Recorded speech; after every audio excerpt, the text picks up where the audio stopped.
안녕하세요. 더 딥다이브입니다. 우리가 매일 이렇게 펴보는 성경 있잖아요. 이게 정말 2000년 전에 처음 쓰였던 그대로일까요? 아니면 혹시 세월이 흐르면서 뭔가 좀 빠지거나 아니면 뭐 더해지거나 그런 건 없을까요? 어쩌면 한 번쯤 이런 궁금증 가져보셨을지도 모르겠습니다. 네, 충분히 그럴 수 있는 질문이죠. 특히 요즘 보면요. 특정 성경, 예를 들어 그 킹제임스 성경만이 완전하고 다른 현대 번역본들은 뭔가 좀 빠졌다, 잘못됐다 이런 주정들이 나오면서 논란이 꽤 뜨겁습니다. 아, 맞아요. 흔히 이제 킹제임스 옹호론, KJO라고 하죠. 그 입장하고 현대 비평 본문, CT 입장이 좀 부딪히는 그런 지점인 거죠. 바로 그겁니다. 그래서 이 논쟁의 딱 한가운데 있는 질문이 바로 이건데요. 19세기에 웨스트코트랑 홀트라는 학자들이 있었잖아요. 네, 있었죠. 이분들이 아주 오래된 소수의 사본들, 대표적으로 바티칸 사본, 신의 사본, 이걸 토대로 비평 본문, CT라는 걸 만들었는데 이게 정말 성경 원본의 순수성을 되찾은 거냐? 그렇죠. 아니면 오히려 KJO 측 주장처럼 뭔가 중요한 걸 빠뜨린 거냐? 이게 핵심 질문인 것 같아요. 정말 중요한 논점입니다. 이게 단순히 그냥 학문적인 견해 차이 이걸 넘어서요. 어떤 성경 본문을 내가 신뢰하느냐 이게 신앙의 토대하고도 연결될 수 있잖아요. 그렇죠. 민감하죠. 네, 그래서 감정적으로 반응하기도 쉽고 그런 주제입니다. 그래서 오늘 저희 목표는요. 이 논쟁의 양쪽 입장을 좀 차분하게 들여다보고 그 주정들 뒤에 숨어있는 근거들이 뭔지 한번 살펴보면서 여러분 스스로 좀 균형 잡힌 시각을 갖도록 도와드리는 데 있습니다. 뭐랄까 탐정처럼 단서들을 하나씩 따라가 보는 거죠. 좋습니다. 그럼 먼저 비평 본문 CT에 대해서 어떤 의문들이 제기되는지부터 한번 파헤쳐보죠. KGO 측의 시각을 중심으로 좀 살펴보겠습니다. 네, KJO 측에서 CT에 대해 제기하는 비판은 크게 보면 한 두 갈래로 볼 수 있을 것 같아요. 두 갈래요? 하나는 그 비평 본문을 만든 웨스트코트와 홀트, WH라고 할게요. 네. 이분들 자체의 신학적인 성향에 대한 문제 제기고요. 아, 사람에 대한 문제? 네, 그리고 다른 하나는 그분들이 핵심 근거로 삼았던 그 고대 사본들 있잖아요. 네. 그 사본 자체에 대한 의문입니다. 그 편집자였던 웨스트코트와 홀트, 이분들 성공의 사제였다고 들었는데 구체적으로 어떤 점이 문제라는 건가요? 네, 성공의 사진은 맞습니다. 근데 KJO 측에서는 그분들의 신학이 좀 전통적인 복음주의 신앙과는 거리가 좀 멀었다? 이렇게 지적을 해요. 아, 좀 다른 결이었다? 그렇죠. 좀 더 구체적으로 말하면 성경의 어떤 초자연적인 영감이라든지 완전한 무호성 혹은 뭐 예수님의 기적 같은 거 있잖아요. 네. 이런 요소들을 그냥 글자 그대로 받아들이기보다는 당시 좀 유행했던 이성주의나 자유주의 신학 이런 영향 아래서 합리적으로 해석하려는 경향이 강했다는 비판이죠. 이걸 뭐 자연주의적 시각이다 이렇게 부르기도 하고요. 아하, 그러니까 KJO 입장에서 볼 때는 성경의 어떤 신적인 권위를 100% 믿지 않는 사람이 성경을 편집한다. 이거 자체가 좀 문제일 수 있고 그렇죠. 혹시 그 사람들의 그런 신학적인 관점이 어떤 구절을 선택하거나 빼는 데 영향을 미치지는 않았을까? 뭐 이런 의심이 드는 거군요. 단순 실수가 아니라. 바로 그 지점입니다. KO조 측은 이제 성경을 하나님의 완전하고 오류 없는 말씀이다. 이렇게 믿는 관점에서 볼 때 인간의 이성을 성경 위에 두려는 듯한 그런 태도 자체가 신앙적으로 받아들이기 어렵다. 이렇게 보는 거죠. 그렇겠네요. 그래서 WH의 작업 결과물인 CT에 대해서도 그들의 신학적 편향이 반영됐을 가능성을 강하게 제기하는 겁니다. 물론 이게 뭐 WH가 의도적으로 성경을 왜곡했다 이런 직접적인 증거라기보다는요. 그들의 어떤 신학적인 전제가 결과에 영향을 미쳤을 수 있다는 합리적인 의심에 가깝다고 봐야겠죠. 그렇군요. 그럼 두 번째 비판 지점으로 넘어가 보죠. WH가 중요하게 생각했던 핵심 사본들, 바티칸 사본 B하고 신의 사본 알파, 여기에도 문제가 있다는 주장은 뭔가요? 굉장히 오래된 사본이라고 들었는데요. 맞습니다. 4세기경에 기록된 걸로 추정되니까 지금 남아있는 성경 사본 중에서는 가장 오래된 축에 속하죠. 네, 그래서 문헌학적으로는 정말 보물 같은 존재들입니다. 그런데요? 하지만 케이오도 측에서는 이 사본들의 출신 배경에 좀 주목을 합니다. 마치 우리가 어떤 정보 들을 때 그 출처를 따져보듯이 말이죠. 출신 배경이라면 뭐 어디서 발견됐는지 그런 건가요? 네, 좀 더 정확히는 이 사본들이 속한 본문 유형의 기원 지역과 관련이 있습니다. 이 바티칸 사본하고 시내 사본은 이집트의 알렉산드리아 지역과 관련된 텍스트 정통을 따르는 걸로 알려져 있거든요. 알렉산드리아. 근데 문제는 이 알렉산드리아가 초기 기독교 역사에서 그 영지주의, 영어로는 나스티시즘이라고 하죠. 또는 아리우스주의처럼 예수님의 완전한 신성을 부인한다거나 아니면 물질 세계를 좀 악하게 본다거나 하는 그런 이단 사상이 매우 강했던 지역이라는 점입니다. 와, 이거 정말 흥미로운 연결인데요. 단순히 그냥 오래됐다, 좋다 이게 아니라 그 사본이 어떤 환경에서 만들어지고 읽혔는지 그것까지 따져봐야 한다는 거네요. 그렇죠. 마치 고대 유물 발견했을 때 그 유물이 나온 지층이나 주변 환경을 분석하는 거랑 좀 비슷하네요. KJO 측의 통찰이 바로 그 부분입니다. 그들은 비해 측의 사본에서 유독 특정 구절들, 특히 예수님의 신성이라든지 기적, 육체적 부활 이런 거랑 관련된 구절들이 빠져 있는 경우가 많다는 거예요. 특정 패턴이 있다. 네. 근데 이게 단순한 필사 실수나 우연이 아닐 수 있다. 이렇게 주장하는 거죠. 예를 들어서 영지주의는 물질이나 육체를 좀 부정적으로 보고 영적인 지식을 중시했잖아요. 네. 이런 사상이 알렉산드리아 지역의 필사자들에게 영향을 미쳐서 그런 좀 물질적이고 초자연적인 내용을 담은 구절들을 의도적으로 생략하거나 약화시켰을 가능성. 이걸 제기하는 겁니다. 물론 이건 문헌 증거만으로 딱 확증하기는 어렵고요. KJO 측의 신앙적 해석이 좀 가미된 추론이라고 봐야겠죠. 단정하기는 어렵지만 충분히 고려해 볼 만한 지적이네요. 자, 그럼 이제 정말로 이 논쟁의 핵심으로 들어가 보겠습니다. KJU 측이 이 구절들이 변개되었다 이렇게 딱 지목하는 구체적인 사례들을 좀 살펴보면서요. 그 주장이 얼마나 설득력이 있는지 또 CET 측의 입장은 무엇인지 좀 더 깊이 파고들어 보겠습니다. 마치 사건 현장의 증거들을 하나하나 검토하는 것처럼요. 네, 대표적인 몇 가지 구절을 통해 양측의 입장을 비교해보면 논쟁의 그림이 훨씬 더 선명해질 겁니다. 역시 가장 첨예하게 대립하는 부분은 아무래도 삼위일체나 그리스도의 신성처럼 핵심 교리와 딱 직결된 그런 구절들이죠. 그렇죠. 요한일서 5장 7절에서 8절 사이에 들어가는 내용. 이른바 콤마 요하네움이라고 불리는 부분이 아주 대표적이잖아요. 아, 네. 하늘에 증언하는 세 분이 계시니 곧 아버지와 말씀과 성령이시라. 이 세 분은 하나이시니라 하는 이 내용인데 KJU 측에서는 삼위일체를 가장 명확하게 보여주는 이 구절을 CT가 삭제했다. 이렇게 강하게 비판하잖아요. 맞습니다. KJO 입장에선 이건 명백한 교리 훼손이다. 이렇게 받아들여지는 거죠. 하지만 이 구절에 대한 학계의 일반적인 평가는 조금 다릅니다. 다른가요? 네, 현재 대부분의 성서학자들은 이 콤마 요하네움 부분이 사실은 성경 원본에는 없었고 아주 후대에, 그러니까 4세기 이후에 라틴어 성경의 주석, 즉 해설 부분에서 비롯돼서 본문 안으로 이렇게 삽입된 것으로 보고 있습니다. 아, 원래 없던 게 들어왔다? 네.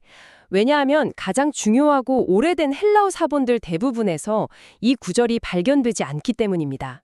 그렇다면 CT 편집자들이 이 구절을 뺀 것은 그들의 어떤 신학적 편향 때문이라기보다는 오히려 후대에 덧붙여진 내용을 제거해서 원본에 더 가깝게 만들려는 그런 학문적인 노력의 결과로 볼 수도 있겠군요. 네, 맞습니다. 문헌불평적인 관점에서만 본다면 그렇게 해석하는 것이 일반적입니다. 물론 WH 개인의 신학사상에 대한 비판은 별개로 하더라도요. 이 구절 삭제 자체는 가장 오래되고 신뢰할 만한 사본 증거를 따른다는 그 원칙에 충실한 결과다. 이렇게 보는 시각이 우세합니다. 알겠습니다. 그럼 디모데전서 3장 16절은 어떤가요?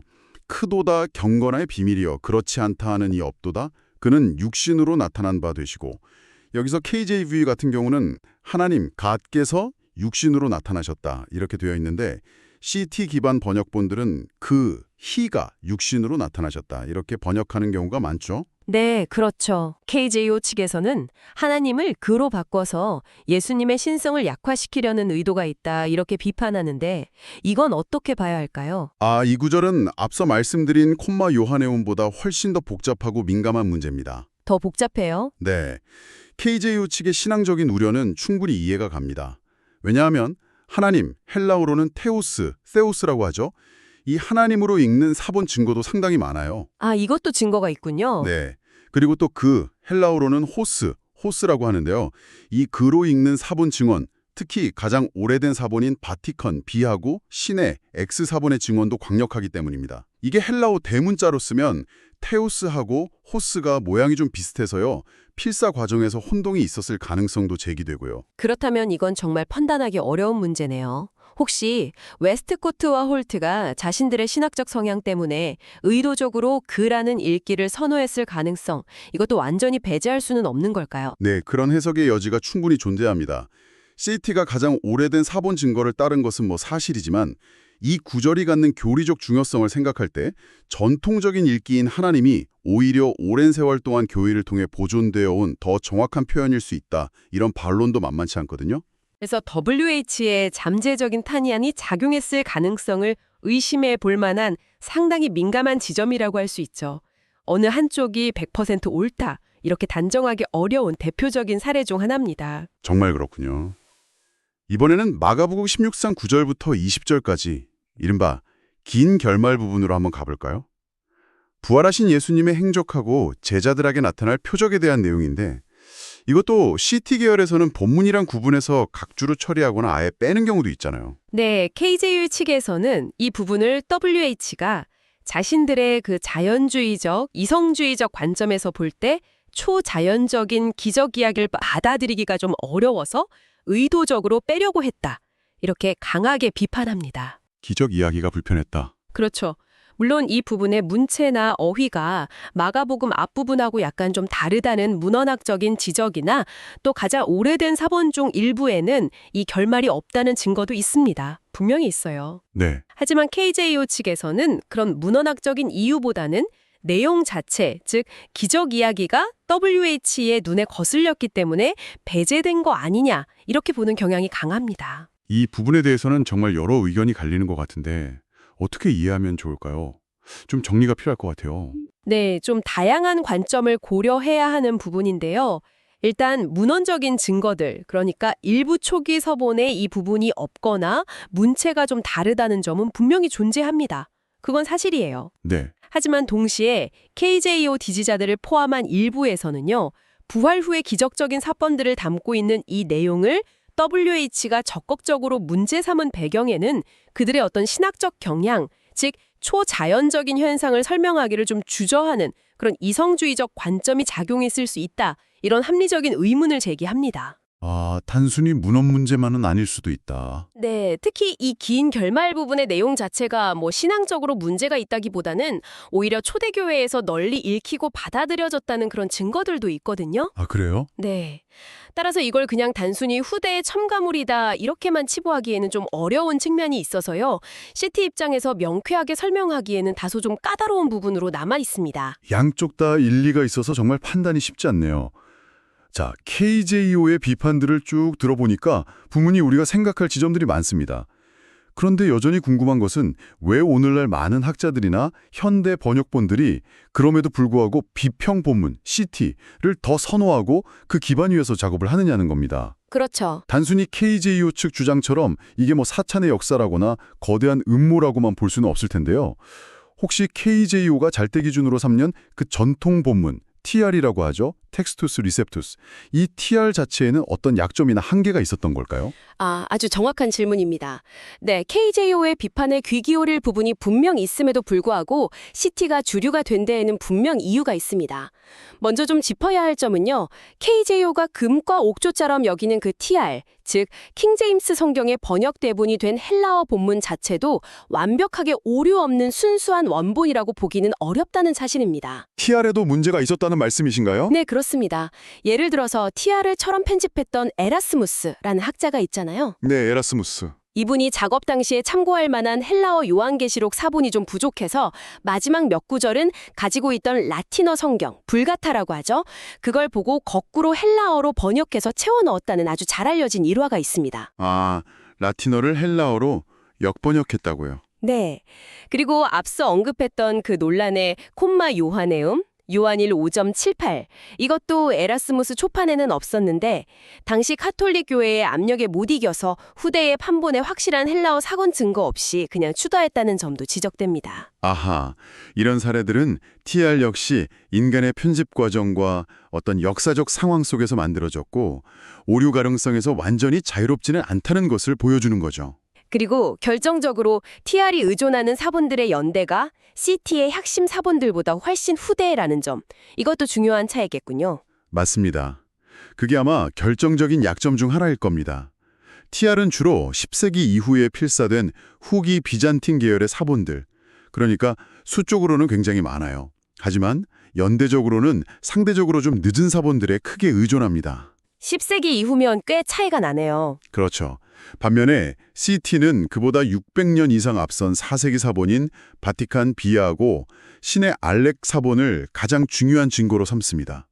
문헌 비평학의 기본적인 원칙 중 하나가 다른 조건이 같다면 더 오래된 사본이 원본에 더 가깝다는 것인데 이 연대적 우위에서 TR은 CT에게 밀릴 수밖에 없었던 거죠. 그렇다면 CT가 설득력을 얻고 널리 받아들여진 핵심 이유는 편집자 WH 개인의 신학적 논란과는 좀 별개로 첫째, 그들이 사용한 사본이 훨씬 오래되었고 둘째, 후대에 첨예화되었거나 오류로 보이는 것들을 체계적인 방법론으로 제거하려고 시도했기 때문이다. 이렇게 정리할 수 있겠네요. 정확합니다. CT 작업은 단순히 가장 오래된 사본 몇 개만 그냥 따른 게 아니고요. 여러 사본들을 비교하고 분석해서 어떤 형태의 본문이 가장 원본에 가까울지를 판단하는 좀 복잡한 본문 비평이라는 학문적 방법론을 적용한 결과입니다. 네. 물론 그 방법론 자체나 결과에 대한 논쟁은 지금도 계속되고 있지만요.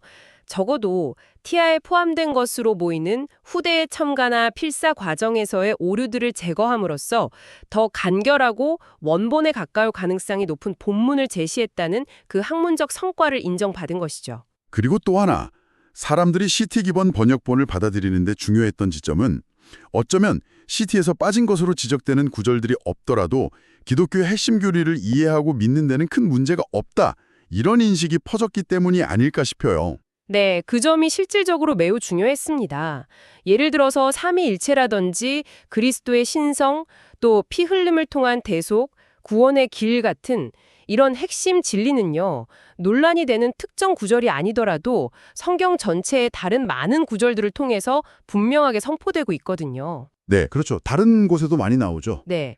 그래서 주류 신학계와 교회에서는 CT 기반의 현대 번역본을 사용해도 신앙의 본질이 훼손되거나 구원의 문제가 생기지는 않는다. 이런 확신이 형성된 것입니다. 결국 이 논쟁의 핵심은 원본에 없는 내용을 후대에 덧붙이는 것, 삽입과 원본에 있던 내용을 빠뜨리는 것, 생략 중 무엇이 더 심각한 오류인가 하는 어떤 관점의 차이로 모아지는 것 같네요. 맞습니다. 딱 그 지점인 것 같아요. KJOC 측은 생략이 하나님 말씀의 완전성을 훼손하고 교리를 약화시키니까 더 심각한 문제다 이렇게 보고요. 반면에 WH를 비롯한 CT 진영에서는 원본에도 없던 인간의 말이나 해석을 마치 하나님의 말씀인 것처럼 삽입하는 것. 이것이야말로 성경의 순수성을 해치는 더 위험한 오류다 이렇게 보았습니다. 아, 관점이 다르네요. 네, 현대 성서학계의 일반적인 경향은 후자의 관점, 즉 삽입을 더 경계하면서 가능한 한 가장 오래되고 신뢰할 만한 사본 증거에 기초해서 원본의 모습을 복원하려는 길, 즉 CT의 길을 택하게 된 것이라고 할 수 있습니다. 자, 오늘 우리는 성경 본문을 둘러싼 아주 깊고도 복잡한 논쟁의 세계를 함께 탐험해봤습니다. KJO의 문제 제기는 우리에게 성경 편집이나 번역 과정에 인간적인 편향이 개입될 수 있다는 점을 경고하고요. 또 하나님의 말씀의 순수성을 지키려는 열정이 얼마나 중요한지를 다시 한번 생각하게 해주는 그런 긍정적인 자극이 된다고 생각합니다. 그렇죠. 그 열정 자체는 정말 귀하게 여겨야 합니다. 하지만 동시에 특정 사본 전통, 그게 TR이든 CT든 이것만이 절대적으로 완전하다고 주장하면서 다른 모든 것을 그냥 오류나 심지어 사탄의 역사로 몰아붙이는 그런 극단적인 태도의 위험성 또한 우리가 경계해야 합니다. 네, 균형이 중요하겠네요. 중요한 것은 성경의 맨 처음 원본, 신학자들이 오토그래프라고 부르는 그것은 완전하고 오류가 없다는 우리의 신형 고백을 굳게 지키는 것입니다. 우리가 지금 손에 들고 있는 TR 기반의 성경이든 CT 기반의 성경이든 그것들은 모두 그 완전한 원본에 최대한 가까이 다가가려는 인간의 불완전하지만 귀한 노력의 결과물이다. 이렇게 이해하는 균형 잡힌 시각이 필요하다고 봅니다. 맞습니다. 어떤 번역본이 더 우월하냐 이 논쟁 자체에 너무 깊이 빠지기보다는 우리가 가진 성경을 통해서 말씀하시는 하나님의 음성을 성령의 도우심 속에서 듣고 그 말씀에 순종하며 살아가는 것이 훨씬 더 본질적인 문제겠죠. 그렇습니다. KJ의 경고에서는 말씀의 순수성을 향한 그 뜨거운 마음을 배우고요. CT의 작업 과정에서는 원본에 더 가까이 다가가려는 치열한 학문적 노력의 중요성을 배울 수 있습니다. 서로를 막 비난하기보다는 또 두려움이나 논쟁에 휩싸이기보다는 말씀 자체에 대한 사랑과 더 깊은 이해를 추구하는 자세가 우리 모두에게 필요하지 않을까 싶습니다. 오늘 논의를 마무리하면서 마지막으로 청취자 여러분께 생각해 볼 만한 질문 하나를 던져드리고 싶습니다. 네, 오늘 우리는 주로 어떤 고대 헬라어 사본이 더 원본에 가까운가 하는 문제를 다루었습니다. 그런데 여기서 한 걸음 더 나아가서 생각해 볼 질문이 있습니다. 설령 우리가 정말 완벽하게 복원된 헬라어 원본을 가지고 있다 하더라도요. 네. 그 수천 년 전의 고대 언어와 문화, 사상을 담고 있는 텍스트를 오늘날 우리가 사용하는 한국어나 영어 같은 현대 언어로 옮기는 이 번역이라는 과정 자체가 필연적으로 해석을 동반하지 않을까요? 번역 자체의 문제? 그렇죠. 이것은 단순히 단어를 1대1로 바꾸는 그런 기계적인 작업이 아니라 언어와 문화를 넘나드는 매우 복잡하고 섬세한 작업입니다. 어쩌면 이 KG와 CT 논쟁을 넘어서 우리가 매일 읽는 번역된 성경의 본질과 그 한계에 대해 성찰해 보는 것, 이것이 또 다른 깊은 탐구가 될 수 있지 않을까요? 깊은 여운을 남기는 질문이네요. 오늘 탐구는 여기까지입니다. 함께해 주셔서 감사합니다.